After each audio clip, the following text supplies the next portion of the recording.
Okay, do I look? Hare Krishna. So we welcome all the devotees who have joined for this Devotee Care weekly conversations, Vaishnav Seva. We are very honored to have with us after His Holiness Jayapatak Swami Maharaj, His Holiness Radhanath Swami Maharaj, His Holiness Devamrit Swami Maharaj. We have this week His Holiness Giriraj Swami Maharaj. Welcome His Holiness Giriraj Swami Maharaj, who is one of the senior most Prabhupada's disciples, was very active in the GBC, was one of the founders of ISKCON in India, and especially the ISKCON Juhu temple. And he has spent many years serving Srila Prabhupada very closely and has like hundreds of remembrances of Srila Prabhupada. And he's just about to publish his book about the Juhu ISKCON temple. And so today, our topic is Srila Prabhupada as an embodiment of devotee care. So thank you, Maharaj, for joining us this evening, your morning. I would like to begin by asking a question to you on, in your experiences with Srila Prabhupada over the years in that period, could you share any anecdote of with Srila Prabhupada or exchanges where Srila Prabhupada demonstrated care for the body or physical care, concern for the devotee's health or something like that? Yeah. There are a number of instances, some involving me and some involving others.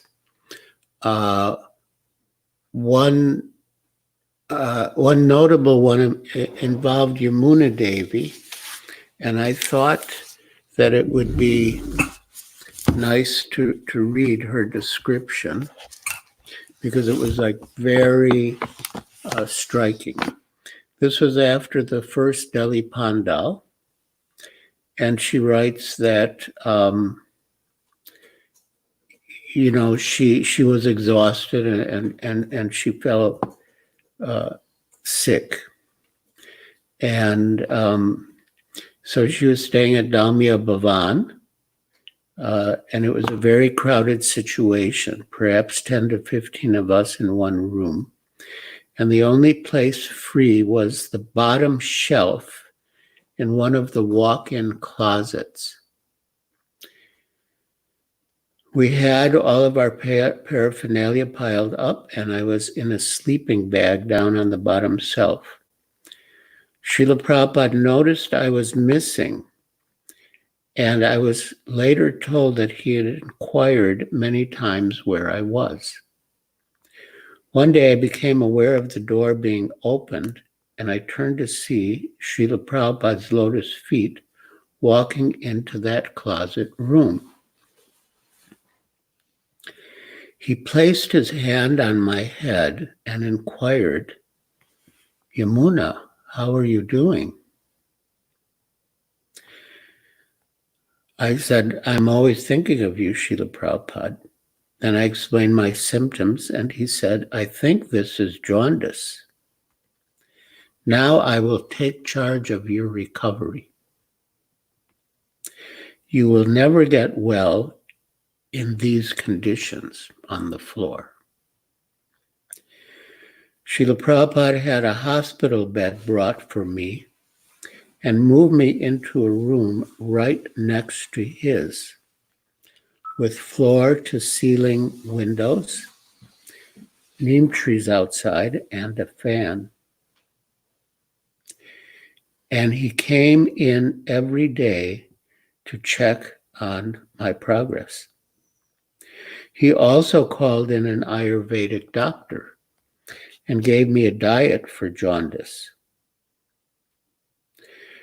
And then she describes the diet that he put her on. And it involved something called petta, which was wax gourd or a white kind of pumpkin taken raw, covered in a thick layer of caramelized sugar, which was ghastly for me. Srila Prabhupada said, "This is your medicine. you have to eat it every day. And you also have to drink sugarcane juice. The first time I took a bite of peta, it tasted like the most bitter, horrible thing because of my jaundice. Srila Prabhupada would personally stand and watch me eat the peta. And he would smile. So that was an example from hers. I have a small example of mine.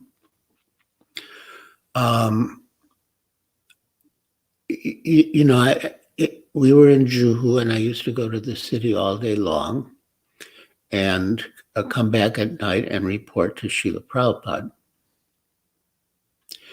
So one evening I came to Prabhupada's room after a long day. And as usual, I had not taken any prasad from the morning until the evening. Srila Prabhupada looked at me and asked, "How are you feeling?" I then noticed how weak and sick I actually was. So I replied, "Well, frankly speaking, Srila Prabhupada, I feel a little tired." Srila Prabhupada immediately ordered grapes for me from his own kitchen. He said grapes were very good for strength and energy. And then he insisted I eat the grapes in his presence. Soon he asked if I was feeling stronger. And yes, I was. Finally, he concluded, to work very hard for Krishna for 2 days and then to recuperate for 3 days, that is not a very good proposal.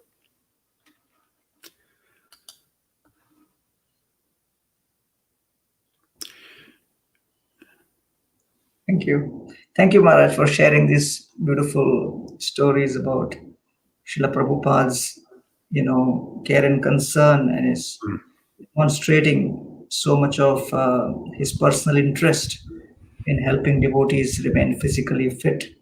Of course, as we know that, the temples have been created specifically for giving spiritual nourishment. But many times it may also happen that one does not understand the importance of what we are receiving, and one may become complacent about it. So, specifically with respect to spiritual care, like for example, the chanting, the studying of books, attending the programs, could you share any of your memories of Srila Prabhupada emphasizing on spiritual care? Physician, heal thyself first. That means as devotees, we should be spiritually nourished first, and then we can help others. Yeah, he was constantly instructing us about the importance of sadhana. And of course, he set the example under ordinary circumstances, but he also set the example under extraordinary circumstances. And one example was at the Kumbh Mela in 1971. We were living in tents, and Srila Prabhupada was also living in a tent, maybe a little bigger and a little furnished, probably with a heater. But it was so cold that we preferred to stay in our sleeping bags than to come out and face that biting cold air. And consequently, we were missing Mangal Arti. And Srila Prabhupada, to encourage us to attend Mangal Arti, he came out of his tent and bathed in, there were pumps sort of like hand pumps that came out with cold water. That's what we had to bathe in. So Srila Prabhupada came out into that sort of common outdoor area, and he was taking cold bath, in that freezing water, despite his age and frail health. And when we heard that Srila Prabhupada was doing that, we had to get out of our sleeping bags and come out and do what he was showing by his example. We had to do so that we could be there for Mangal Arati and the morning program in the Pandal. So he really went out of his way, to encourage us to attend the morning program. And just a small aside. So in the Pandal, as I said, it was very cold, and it could be windy too. And Nanda Kumar Prabhu was the pujari, and he kept, but the wind kept blowing out the ghee lamp, and he was really struggling with it. And finally, Srila Prabhupada came up to help him, but even then the ghee lamp kept getting blown out, and then Srila Prabhupada, through the microphone, he said, Harinama, Harinama, Harinama, Kevalam, Kalo Nasteva, Nasteva, Nasteva, Gatiranyata. Reminding us that although all the elements of the morning program were important, but ultimately Harinam is everything. And, even if we have to struggle with the other elements and they don't work out, but we always have the holy name. Hare Krishna. Thank you, Maharaj. Just related to this topic, since you were witness to the kind of care which Srila Prabhupada demonstrated towards protecting Sri Sri Radharas Bihariji. So, typically we find that as the number of devotees in ISKCON is growing across the world, then people may start thinking that having a temple and deities is like normal, and it's just one more temple opening and one more set of deities, we just get them ordered and install them and things like that. But in your interactions with Srila Prabhupada during those days in Juhu, and especially with Sri Sri Radharas Bihari, of course it's a very detailed subject, but maybe many of our listeners today are not aware of the kind of care which Srila Prabhupada showed to welcome and request Sri Sri Radharas Bihari to stay there. So, could you throw some light on what kind of care Srila Prabhupada demonstrated with respect to his relationship with those deities and some of the challenges you faced in that period? Yeah, so before Juhu, we were living in an apartment called Akash Ganga on Bulabai Desai Road, which was known as Warden Road. And then when we got the Juhu land, Srila Prabhupada wanted us to bring the deities, naturally. And the land, although we entered into an agreement to purchase it, but the land was owned by one Mr. A.B. Nair, who was a demon.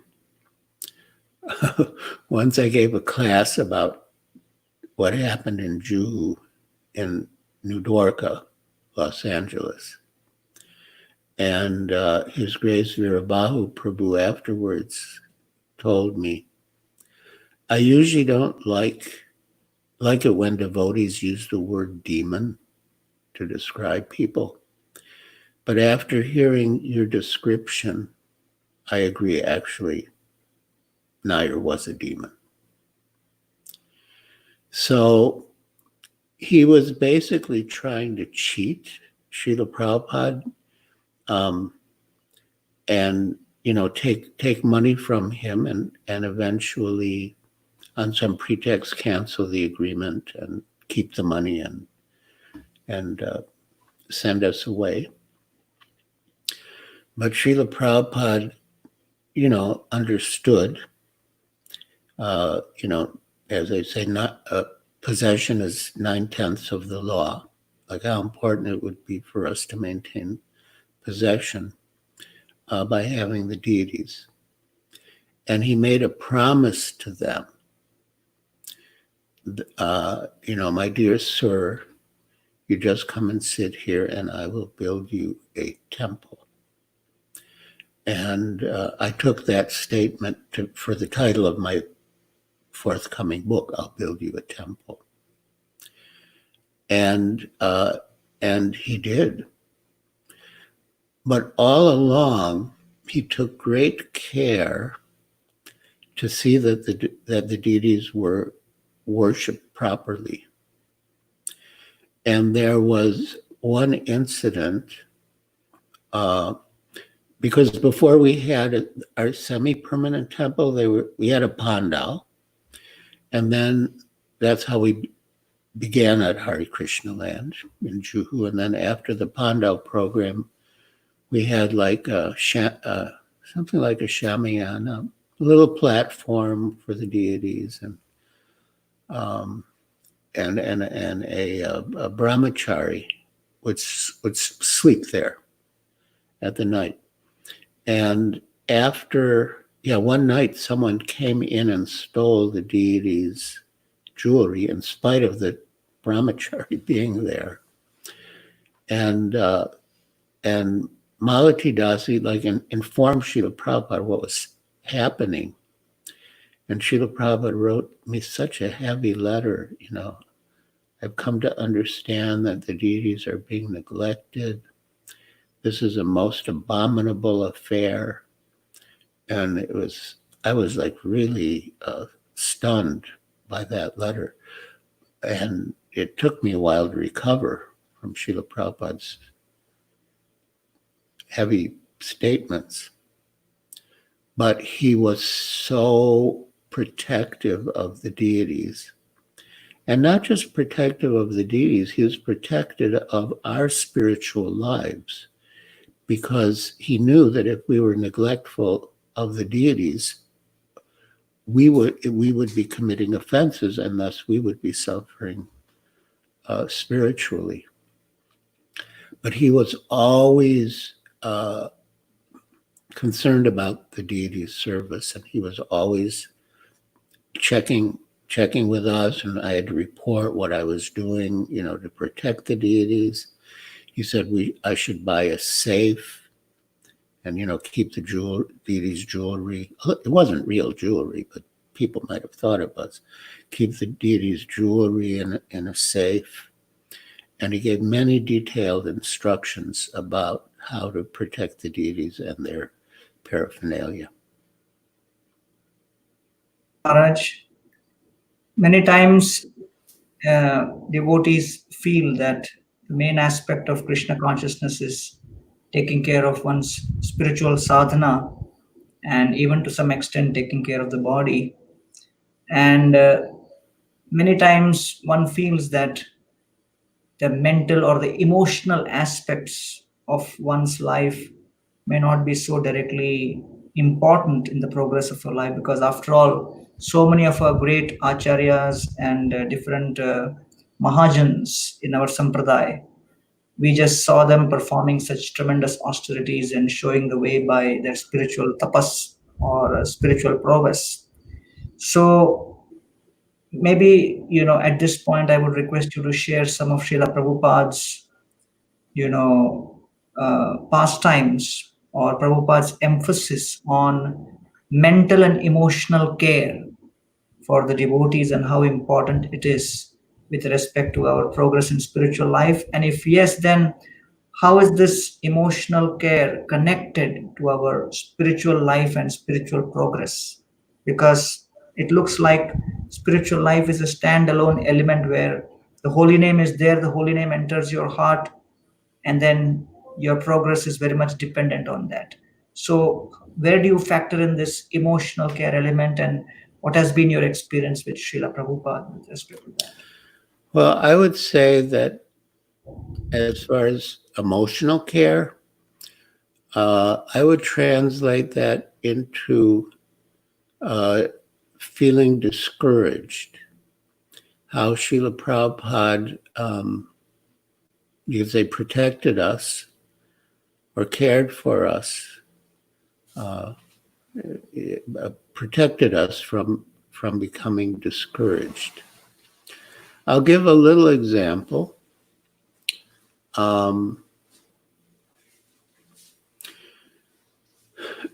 Anyway, there were a lot of complications regarding establishing the Juhu temple because of Nair and his accomplices. So at one stage, I would be going to the city every day from Juhu, which was quite far from the city, to work on getting the permission to build the temple. And in fact, Srila Prabhupada was so concerned about that he didn't want to leave Bombay until we actually got the permit. And so he stayed in Bombay for about 3 months, every evening speaking about the teachings of Lord Kapila to Devotee, which was eventually compiled into a book. So usually I'd get back from the city just in time to take a little prasad and attend the kirtan in class. And Srila Prabhupada was so concerned about the work that sometimes he would call me to the Vyasa-san during the program and ask for the news. But still, he wanted us to be happy in Krishna consciousness. So one evening during the program, he announced from the Vyasa-san, "You must always dance in kirtan, even if you don't get the permission." And another example was, anyway, so, for some time we didn't have a proper place for Srila Prabhupada in Juhu. And so he would stay at different life members' homes in the city. So in 1973, when he was staying at Kartikeya Mahadevi's flat at Seaface Park, I would meet him in the evening and give him a report. And, I would always try to engage the people I met somehow or other. If someone didn't want to become a life member, I'd ask him to place an advertisement in a publication. If he didn't want to place an ad, I would ask him to buy a set of books. If he didn't want to buy a set of books, I would ask him to give a donation, or at least buy one book, or at least give something, anything, to help and do some service. And at the end of the day, I'd report to Srila Prabhupada. So one day I met many people and not one contributed in any way. So in the evening when I came back and gave the report to Srila Prabhupada, I felt very disappointed. But Srila Prabhupada instructed, if you sincerely try your best to please Krishna, Krishna will be satisfied. even if others are not. So I thought about that a lot, and he was really reminding me of what bhakti is, to please Krishna. And if we sincerely try our best to please Krishna, Krishna will be satisfied, even if others are not. Meaning, even if the people I met were not satisfied and didn't want to contribute, and even if the other devotees weren't satisfied because I didn't bring in any results. So, yeah, I would say that was a very important part of Srila Prabhupada's spiritual protection, that he always encouraged us, and, no matter what was happening. Even with the Jew land, when there were so many complications and we weren't getting, the permission to build, Srila Prabhupada said, okay, we'll turn Hare Krishna land into a bus stop. We'll have buses, we'll fill them up with books and devotees and send them out, and when they need more books, they can come back. We'll make it a bus stop. So he was always, always encouraging. Always encouraging. Yeah. Thank you. Thank you so much, Maharaj. It's really heartening to hear about Srila Prabhupada's mood of encouraging his devotees. Now, from 77, if we compare the situation today, the number of congregation devotees have grown exponentially, and ISKCON has become largely a very congregation-based organization.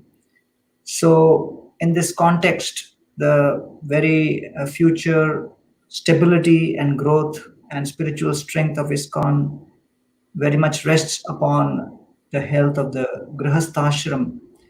So, I would request you to share some of Srila Prabhupada's instructions or, demonstrations of care for Grihasthashram, or, how the husband and wife should stay together in a Krishna conscious setting, and how you saw Srila Prabhupada demonstrate care for the Grihasthas. Yeah, he very much emphasized that the couple should stay together. There was a Bengali lady in Bombay who was having a very difficult time with her husband. She was a you could say, congregation devotee, And so she appealed to Srila Prabhupada to give her permission to leave her husband. I mean, she didn't even say divorce, but she just asked for his permission to separate. And Srila Prabhupada refused. He was very strong, that she must stay with her husband. And in general, he really insisted on the point that there's no divorce in Krishna consciousness. And, he was concerned that the householders were able to maintain themselves. Now, during Srila Prabhupada's time, pretty much all the devotees, you could say, were temple devotees, meaning they lived in the temple. And they were maintained by the temple. But Srila Prabhupada had a concern that they shouldn't, take advantage of the temple. He wanted them to be responsible. And he said that we could maintain householders if they were doing essential service. And he defined essential service as service that we would have to pay someone else to do if they weren't doing it. And under those circumstances, we could maintain them. But otherwise, he wanted them to be responsible. He didn't want them to take advantage of the temple facility. And this is, and it's an odd way of looking at care, in the sense that he wasn't, in a way, caring for them physically, but he was caring for them spiritually, in the sense that he didn't want them to, take undue advantage of Krishna's property and facilities. So, but as a rule, if on Hare Krishna land, if a couple wanted, Prabhupada didn't allow the couples to stay together. And he said it was that Hare Krishna land was really for like renounced householders, or maybe older householders. So anyway, he would regularly check on how the space on the property was being used. And I would have to go like one by one and tell him who was staying in each room. So in one room, I had put or allowed a householder couple to stay together. And Srila Prabhupada asked me why I had done that, because he didn't want that as a rule. And so I mentioned the devotee's name, and I said, I wanted to save him, because otherwise he was drifting away further and further. So he said, well, that way, if you're ready to give the householders a room, with a fan and food and everything else, the whole city of Bombay will come to be saved. And then what will you do? So, of course, he wanted to save every disciple, but he also wanted us to maintain certain principles that would govern how we accommodated devotees. And you're asking about householders and how we would engage them. And there was another case. Anyway, there were a few cases involving householders whom Srila Prabhupada wanted to be responsible and not depend on the temple. And one, interesting case was Ambarish Das, Alfred Ford.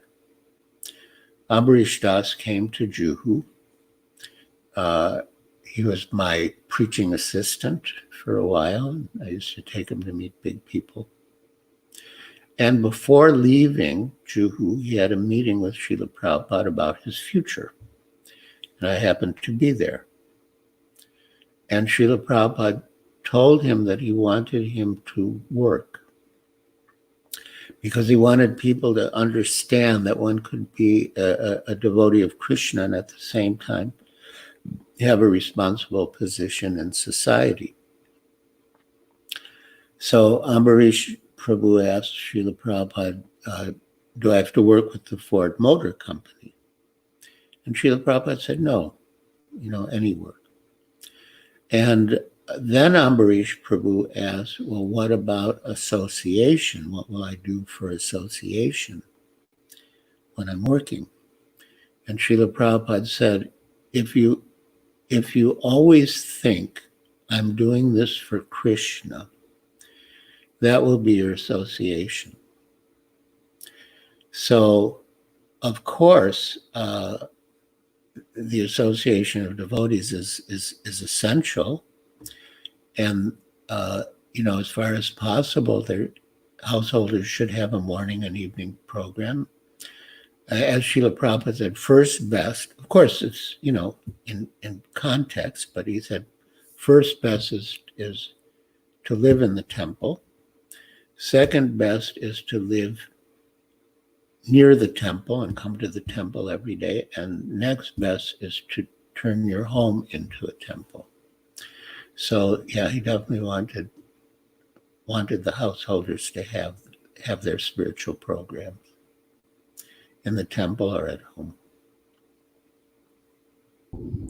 Thank you, Maharaj, for sharing your realizations. And just an added point is that many of the examples which you quoted of full-time devotees of those times. But then you also saw Srila Prabhupada interact with existing householders in the Indian society at that time. So, what was Srila Prabhupada's recommendation to people, and how would he, guide them when when he saw that they're already having their own employment and business and kind of a potential congregation? Yeah.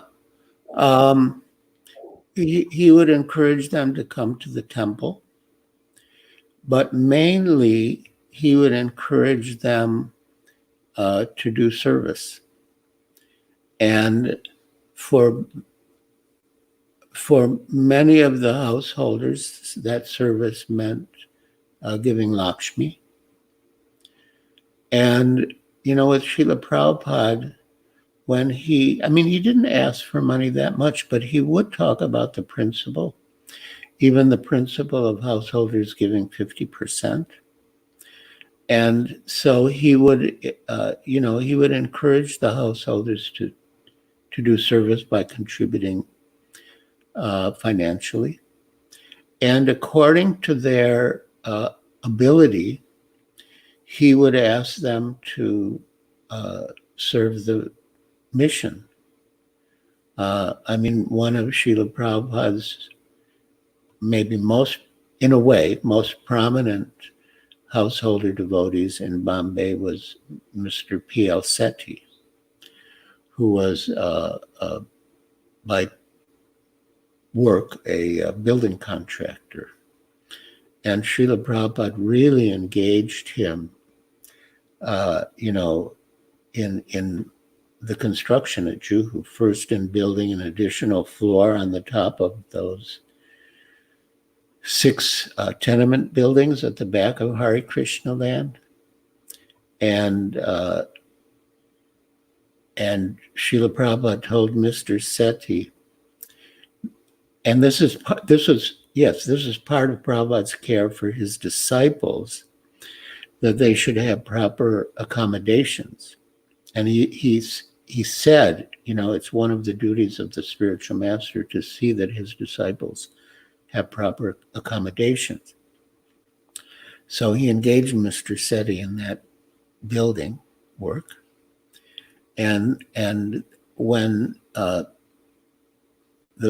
first building was done, Mr. Sethi took Srila Prabhupada on a tour. Prabhupada wanted to see the facility. And Srila Prabhupada was so pleased that he had created this facility for Prabhupada's disciples that he said, just as you are building these rooms for my disciples here, Krishna will be preparing your room for you in Vaikuntha.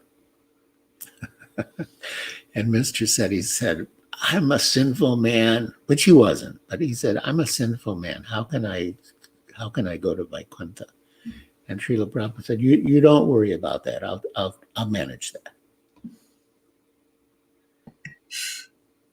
Thank you. Thank you so much, Maharaj. We see that children are the future of the society. So with respect to ISKCON, how did Srila Prabhupada envisage the role for children, and what was Srila Prabhupada's vision with respect to caring for children within the movement and within family? That's a very good question. I will have to go and come back in 1 minute.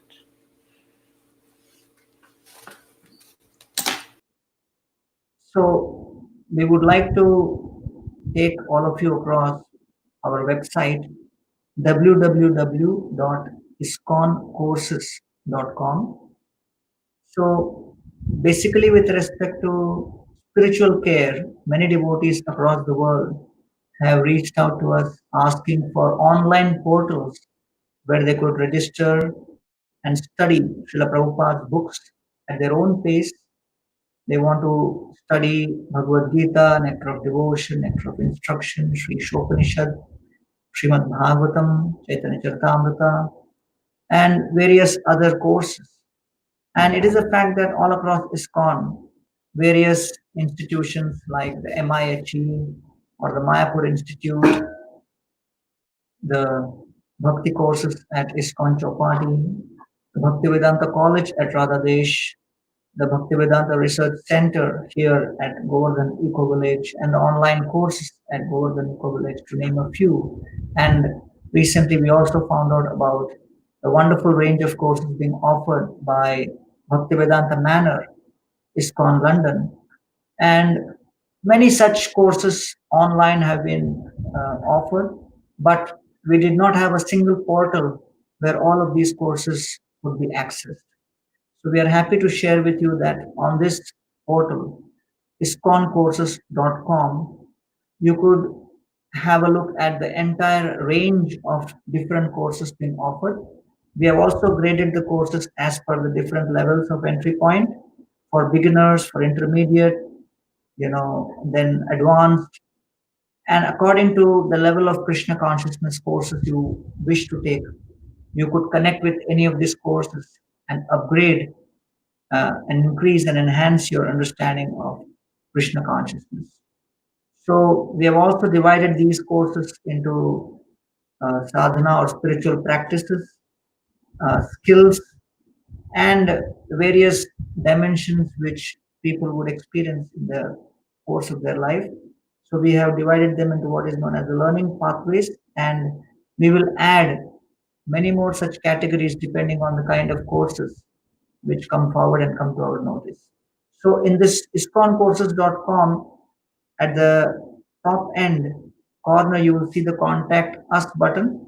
So in case you have any interesting course, which is a certified course, and it is being connected to an ISKCON temple, then we would like you to connect with us and send us a message to contact us. Thank you very much. Now we have His Holiness Giriraj Maharaj back with us, and we would love to hear from him about Srila Prabhupada's caring for children. Yes. Well, most of the devotees who joined ISKCON during Srila Prabhupada's time were quite young, and not many were even married, and then the ones who did get married didn't have children for a while. And then there were many children in the West. And but one child that we had in India was Saraswati, the daughter of Shamsundar and Malati. And, Srila Prabhupada was very affectionate towards her.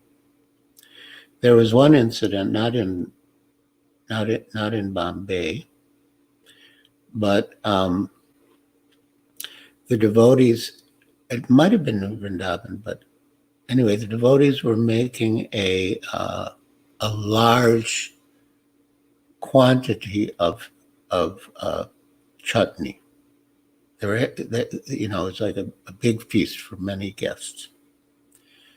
And somehow Saraswati fell into the pot of chutney. And all the devotees were so worried about the chutney. And Prabhupada was worried about Saraswati. So, yeah, he was always very personal and caring.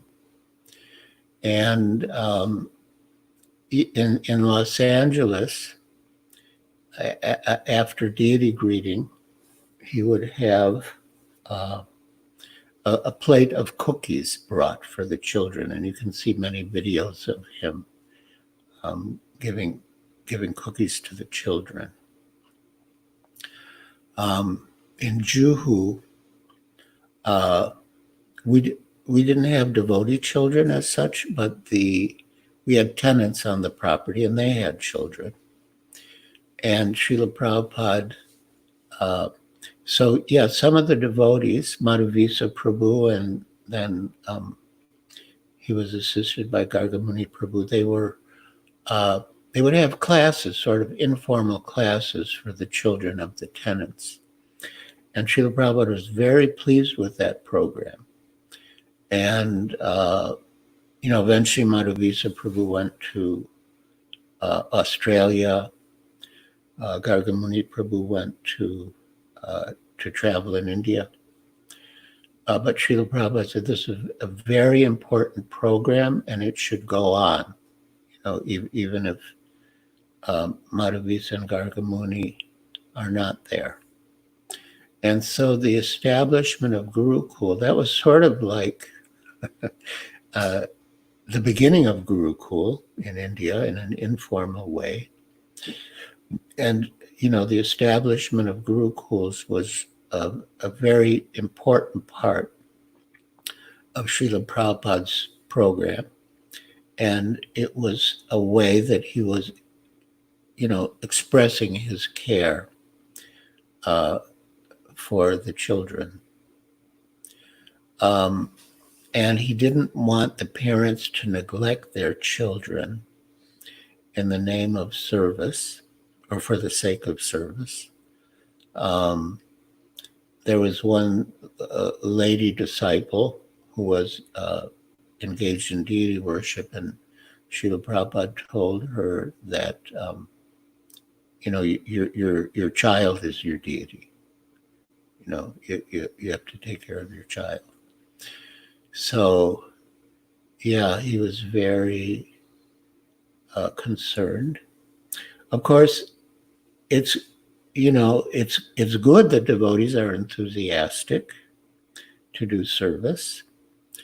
And I believe in New Vrindavan, Srila Prabhupada suggested an arrangement by which, one mother could look after the children while the other mothers were engaged in service. So that was good, that the mothers were engaged in service, but he didn't want the children neglected in any way. And he took great care to make sure that the children were cared for. Thank you so much, Maharaj, for sharing your experiences on Prabhupada and child care. I want to now, take the topic towards the history of the period when all of you were joining. So it was quite common for youth, especially in the West, to drop out from colleges and join various movements and things like that. But now, as we see society, families are very concerned about education and employment and career and things like that. So, in that period, when you saw Srila Prabhupada interacting with various devotees and with various families and youth, so what is your understanding of Srila Prabhupada's perspective on education, career, employment? Considering what the world is today and what the expectations of society and families are. So, could you throw some light on that aspect? Well, in my own case, I was in my senior year in the university when I met Srila Prabhupada towards the end of my senior year, and joined the temple. And I asked the devotees, should I continue my studies or not? And the devotees said, you should continue and get your degree. It could be useful in the future. I never married and never had a career, but I think it was good. It didn't take much extra effort to get a degree. But there was a very interesting letter from Srila Prabhupada. It began like this. My father wrote Srila Prabhupada saying that I was a good student and that Prabhupada should encourage me to continue my studies. So Srila Prabhupada wrote me a letter in Boston, enclosing my father's letter, and saying, because my father mentioned psychology and some other things, and Srila Prabhupada wrote back, of course, we're more on the lines of divinity. So if you can, go into divinity and show that Krishna Consciousness is the postgraduate study of all theistic conceptions, it will be a great service. So I didn't know whether Srila Prabhupada was instructing me to do that or giving me the choice. And I consulted my temple president, Satsvarupa Das Adhikari then, and he also didn't know. So he said I should clarify with Srila Prabhupada. So I wrote Srila Prabhupada, and I said, if you want me to go back to the university, I will, but if you're giving me the choice, I would rather stay in the temple and worship the deities and go on Sankirtan with the other devotees. And Srila Prabhupada wrote back, yes, there's no need for any further education. When Lord Chaitanya was discussing with Ramananda Rai, who is the best educated person, the answer was, one who is Krishna conscious is the best educated person. And similarly, when Prahlad's father asked him what the best thing he learned was, Prahlad replied that devotional service was the best thing. So yes, there's no need of any further education. Now that letter, when I went to India, the earlier letter when he said about divinity and establishing Krishna consciousness as the postgraduate study of all theological conceptions, I left that letter in Boston when I went to India. And Satsvarupa Maharaj shared that letter with Ravindra Swarup Prabhu. And Ravindra Swarup Prabhu took it as an instruction to him or direction for him. And he did go back to the university, got his PhD. He's a brilliant person. So it's really, I think, quite an individual matter. Of course, the context now is quite different from when Srila Prabhupada was present. And I hesitate to presume what Srila Prabhupada would say in the present context, but I would say it's certainly, if one wants to, it's certainly a valid course of action to pursue one's studies and then, pursue a career, as long as one is able to maintain Krishna consciousness. So yeah, of course that's fine. But we shouldn't get so carried away with our studies and our careers that we neglect our Krishna consciousness. Thank you very much, Maharaj. The next question is connected to financial care, because for anyone to live in this world, especially in the Grihastha ashram. And ultimately the Grihastha ashram is the one which also supports the other ashrams. Yeah. So what was Srila Prabhupada's perspective on financial care? And I would also request you to share the story from Kolkata, where you went to the Birla's house in a very unique manner, and then got the first donation for the Mayapur construction, for the school or something. Yeah. So you could share that also. Well, Srila Prabhupada said the money is the honey. And, there was a famous so-called religious figure in India. And it was said that if people offered him money, his hand would curl and go, withdraw from it. But Srila Prabhupada said, no, if someone offers us money, we'll take it and use it for Krishna. So, he encouraged devotees to earn and contribute. I was I was a brahmachari, and so I didn't have much personal facility. But as you mentioned, I did want to approach the Birlas for a donation. And the head Birla in Calcutta was B.M. Birla.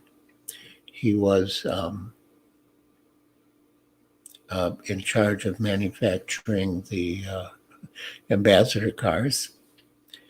And, I knew I couldn't just show up at his door with in a rickshaw or something and get anywhere.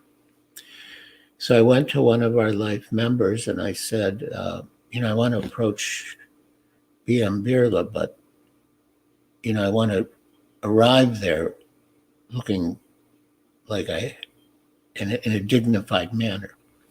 So can I borrow your car and driver? So, he gave me his car and driver, and I went to the Birla mansion. And, I looked pretty together with my car and chauffeur.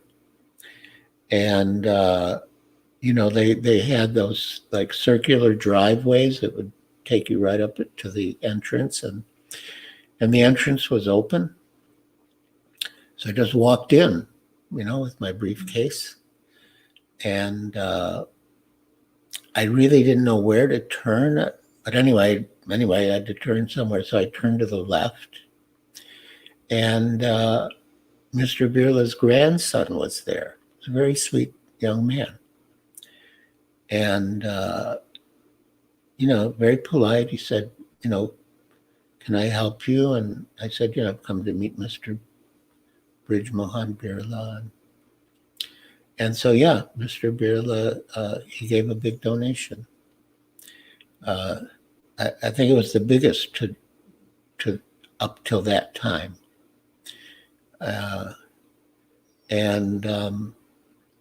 But his grandson was very nice. There was a little delay in the donation coming. I wasn't sure what was happening. So I phoned the Birla residence and I spoke to the grandson. I asked him, do you have any idea what's happening with the donation your grandfather promised? So we had a lot of good times and adventures in Srila Prabhupada's service. Although personally we were poor, but we were in touch with a lot of very wealthy and aristocratic people in Calcutta to begin with. That's where I was first. And there was one, I don't even know why I'm saying this, it's just a little anecdote, but so before partition, the wealthiest man in what became Pakistan, West Pakistan, was Britan Mota, who was R.D. Birla's son-in-law. R.D. Birla gave his daughter, Radha Ben, in marriage to Bridgerton Mota. So after Srila Prabhupada left, my parents came. This is something I hope I can fit in, how Srila Prabhupada dealt with my parents, because it shows a lot. So anyway, so we had a program at Mr. Mota's house, and as is the custom or tradition or practice, as the guests were leaving after the program, Mrs. Mota, or maybe Mr. and Mrs. Mota, they were at the door, sort of, greeting the guests as they were leaving. And Mrs. Mota told my parents that if I tell my husband to do something, he may or may not do it. But if your son tells him to do something, he'll always do it. So that was like, can I say it's just Prabhupada's mercy that he, and sort of engaged us and empowered us or inspired us. Yeah. Hare Krishna. Prabhupada's dealings with your parents? Can please go ahead? Yeah. Well, yeah, this was very instructive. So my parents came to Calcutta to visit me. And I was a little apprehensive because I just didn't know how I would deal with the situation. So the first thing Srila Prabhupada told me was that I should spend time with them, which I didn't even know if I should, beyond the bare minimum. He said, you should spend time with them. And then another thing he said was, you should not ask them for anything. Otherwise, they will think that we don't take care of our devotees. And factually, I was being taken care of. I didn't need to ask them for anything. But I found that very instructive. Yeah, I shouldn't ask anything of them, or else they'll think we're not taking care of our devotees. So they came, and I brought them to meet Srila Prabhupada, and he dealt with them so expertly, especially. Anyway,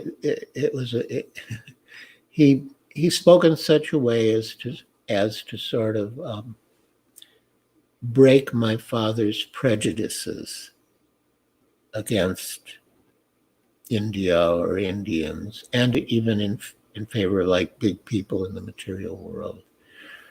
And but then towards the end of the meeting, I was quite thin then. I think a lot of our devotees were quite thin back then. But anyway, I was quite thin. And my mother was very concerned about my health.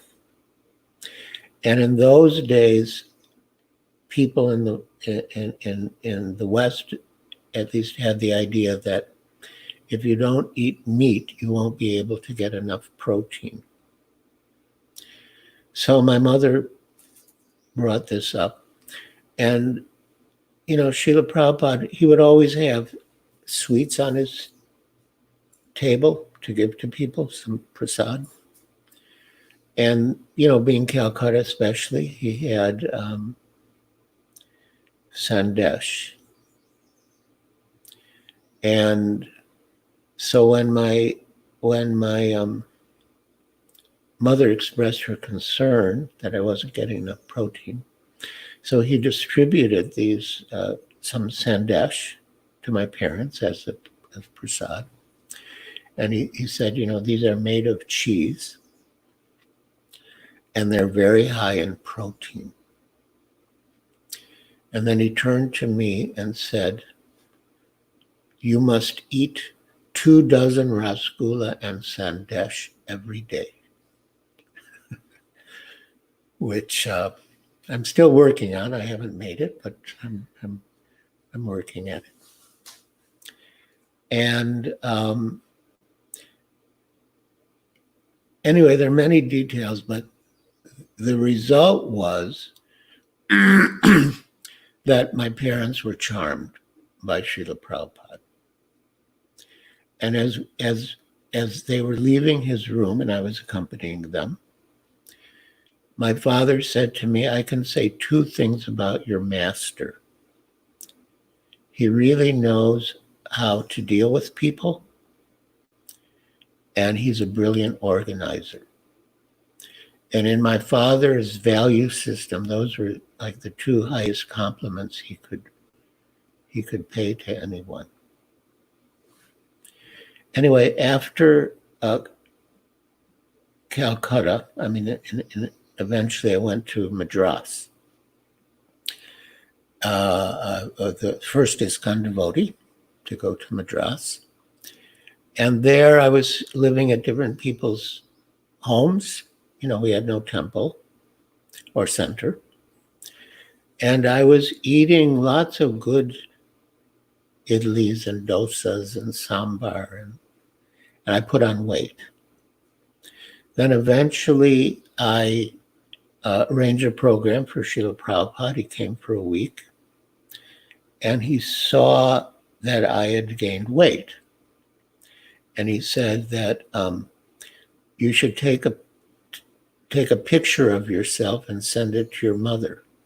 You know, he hadn't forgotten her concern about my health, my weight, my nourishment, and he wanted to he wanted me to reassure her, you know, by sending me a picture of myself, a little more healthy looking. Thank you. Thank you so much, Maharaj, for sharing these amazing experiences with Srila Prabhupada.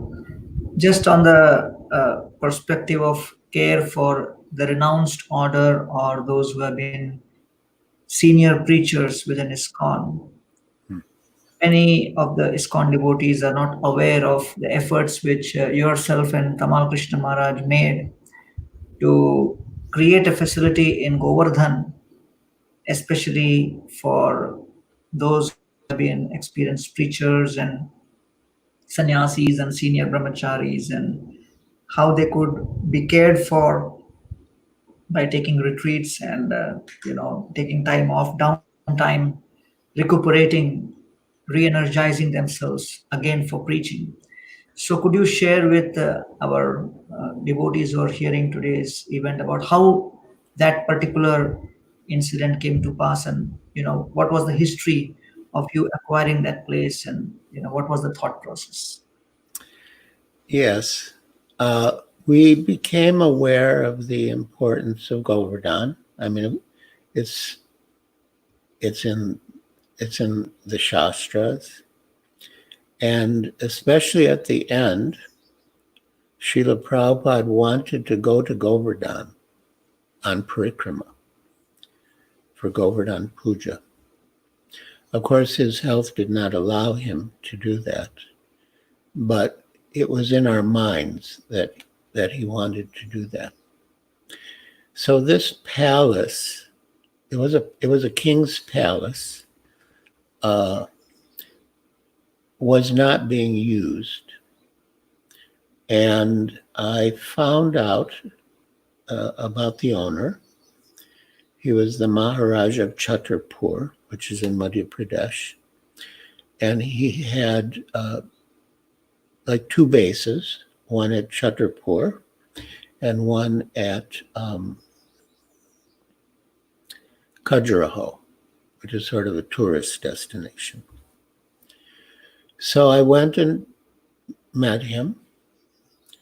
And yes, I'd heard he was favorable to ISKCON. So I went and met him, took a train down. I asked him to donate the palace. And he said, if you had asked me earlier, I would have been happy to donate it. But times are bad for kings nowadays. So I can't donate it. But I'll give it to you for a very reasonable price, which he did. I mean, it was really, really reasonable. And his panda at Govardhan was very upset that he was giving it to us for so little, and a lot of his family members were upset. But he stuck to his word, and so we acquired that palace at Govardhan. And yeah, we wanted it to be a place for men to come and go deep in sadhana. And so we had a rule that, of course, women could come, but they could not spend the night there. And it was good not only for our devotees, but that policy was very much appreciated in the Govardhan area. People came to know of it, and they were pleased and impressed, because I guess maybe they might have had some questions about how strict we were or what our principles were. And so many. And although it's true that Tamal Krishna Goswami and I were the ones to acquire it, but Keshava Bharati Das Goswami, he also, Tamal Krishna Goswami engaged him there, and he oversaw the refurbishment. We paid for most of it, but he oversaw the refurbishment of the palace. And yeah, devotees come. I mentioned Ravindra Swarup Prabhu earlier in a different context, but one year he was, elected to be the GBC chairman. So he came and he spent a month at Govardhan chanting 64 rounds a day to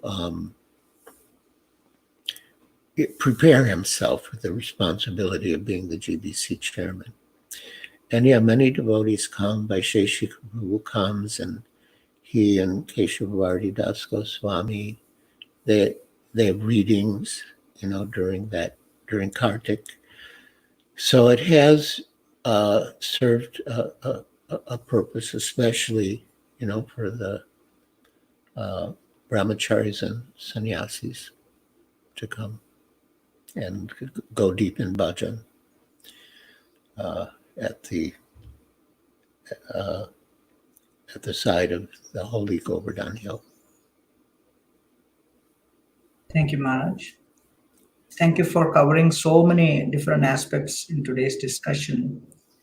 In conclusion, I would like to request you to share some of your memories with His Holiness Bhaktivedanta Swami Maharaj. The whole world of ISKCON is really in separation from His Holiness Bhaktivedanta Swami Maharaj. Yeah. And various memorials are happening all over the world. So, as part of our conversation on devotee care, he was such an emblem and symbol of devotee care. Yeah. I would request you to share some of your memories or his interactions with Srila Prabhupada and some of your interactions during those times, and also after Srila Prabhupada departed, and some of your, heart's memories to share. Yes. Well, of course, His Holiness Bhakti Swami Maharaj took very good care of Srila Prabhupada during his last months and weeks when he was ill in Vrindavan. And I feel eternally indebted to him for the way he took care of Srila Prabhupada.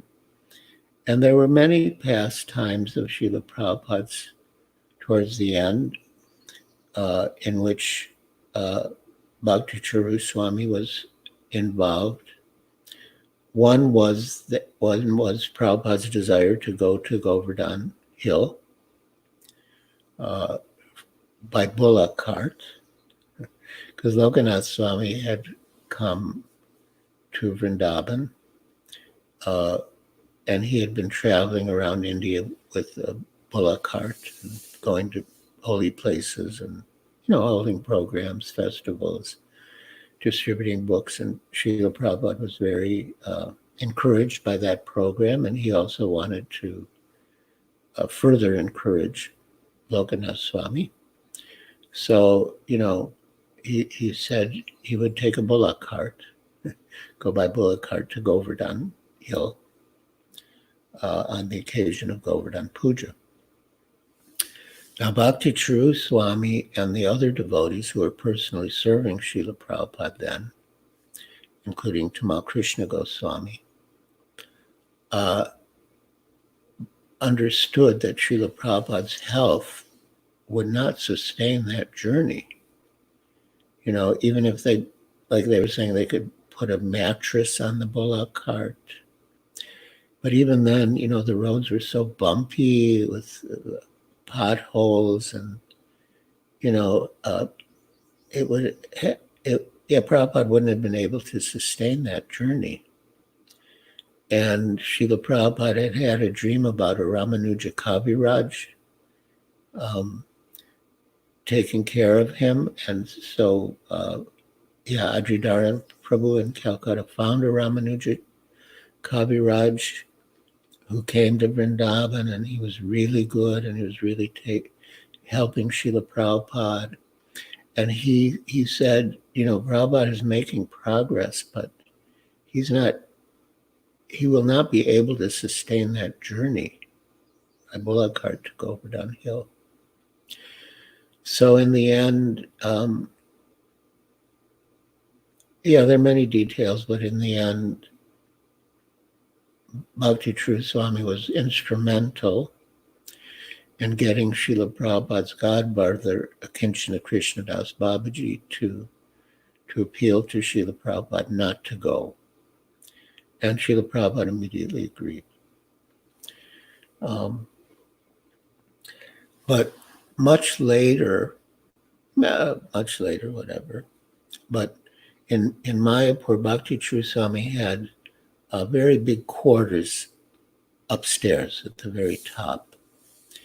And he was, such a, wonderful Vaishnava and a gracious host. And he had space to accommodate many devotees. So, especially during the time of the Gaur Purnima festival, GBC meetings and Gaur Purnima festival. So many devotees would stay upstairs in his area. I remember one year he gave a room towards the end to His Holiness Gaur Govinda Swami Maharaj, which was very nice. And Gaur Govinda Maharaj, he would have darshans there and speak to devotees. There's a lot of space. One year Radhanath Swami and I stayed there, or more than 1 year. And he was a great cook and a great host, and he could organize good cooking.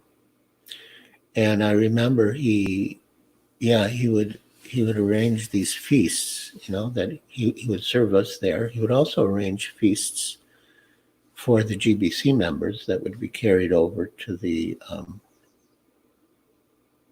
Lotus building, where they would take prasad regularly.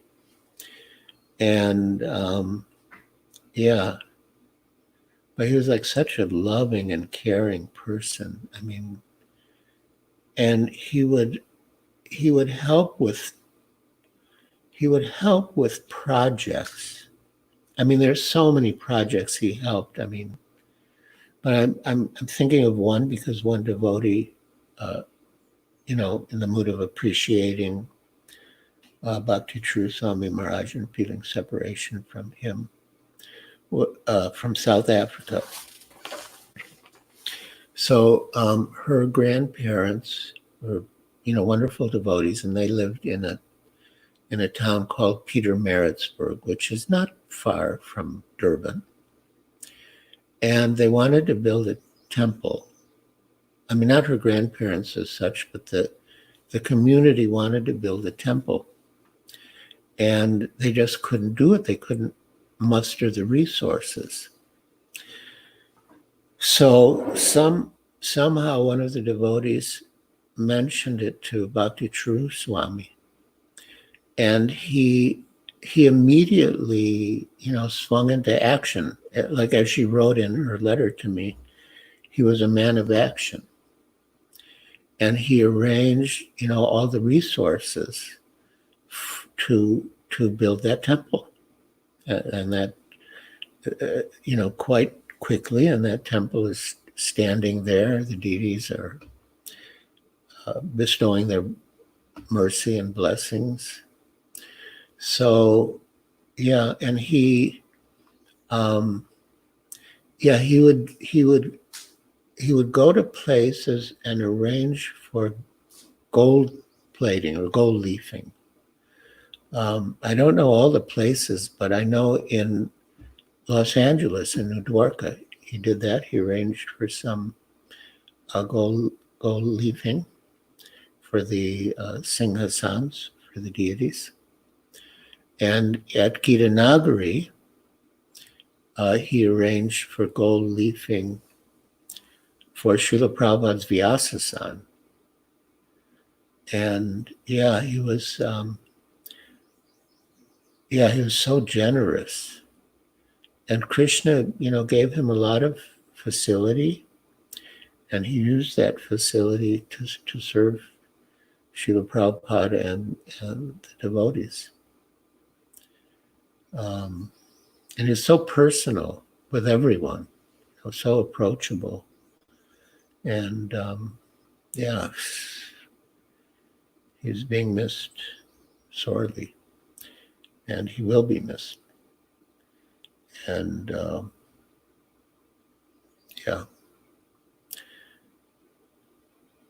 but he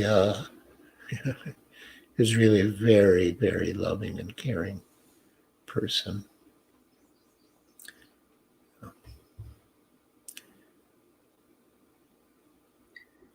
Thank you so much, Maharaj, for sparing your valuable time with all of us on behalf of the GBC SPT organizing team and the Devotee Care Global Directorate. I wish to express gratitude for sharing such amazing realizations and pastimes of Srila Prabhupada with respect to spiritual care, physical care, emotional care, caring for children, for grahasthas.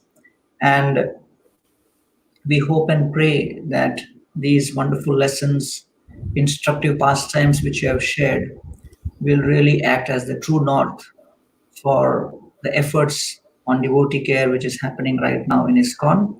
Yeah. And more leaders across ISKCON feel inspired to implement systems of devotee care in their temples and in their communities. And again, once again, offering prayers for His Holiness Bhaktivedanta Swami Maharaj. We would like to express that our next session would be on the 22nd, because from 10th to 14th, on the occasion of ISKCON's foundation or ISKCON's incorporation, there is a whole series of events which has been planned by the SPT starting on 10th and going up all the way till 14th. So you could see the details on this Facebook page. The posters are up, and therefore we would postpone the next week's devotee care conversation to the 22nd, and we would be sharing more details about that conversation on this very page when it is announced. Thank you all very much. Hare Krishna. Hare Krishna.